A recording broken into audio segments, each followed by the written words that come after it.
My name's Miranda and My name's Riley Roach. and today we're donating blood for the Red Cross. This is me and Riley before we give our blood. We're a little bit nervous, but we're really nervous. It's okay, it'll be good. We're saving lives. Yes. They just took Miranda back to get her blood drawn, and I am about to do my assessment before to tell if I'm healthy enough to give blood today. We just got done donating, and it was an enjoyable experience. Yeah, enjoyable. They wouldn't let me donate blood because of my eczema, so not today, but another day. Yeah. Who am I here with? I'm Shweta Rajan. I'm a junior at North Penn, and I'm the student host for this blood drive.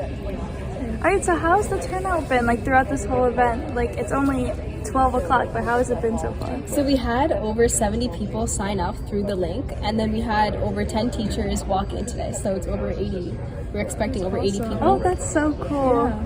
Do you have to know your blood type to be able to donate? No, the Red Cross actually tests your blood type when you donate blood at their lab, and then they send you a report of your blood and then a health score.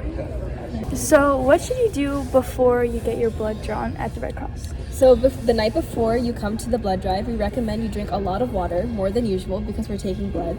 And then we also recommend you take iron-rich foods to increase your iron level. Okay. And then what's the purpose of donating blood? So one donation, they take 1 pint of blood, and one donation can save up to 3 lives. So I think that's a good feeling in itself. And the Red Cross gives a Dunkin' Donuts coupon for a medium-sized drink and a breakfast wrap to everyone that donates. And students and teachers can write it on their college apps or resumes because they save lives. That's awesome. Oh my gosh. And so today I wasn't able to donate, but when else can I donate? So I am a student host through the Red Cross's high school blood drive program. And like that, communities host it, other high schools host it. So whenever you get the chance, donate because you're saving a lot of lives. Okay guys, it was successful. We donated blood. Well, yeah. You guys should definitely donate when you have a chance because you can save lives. Bye.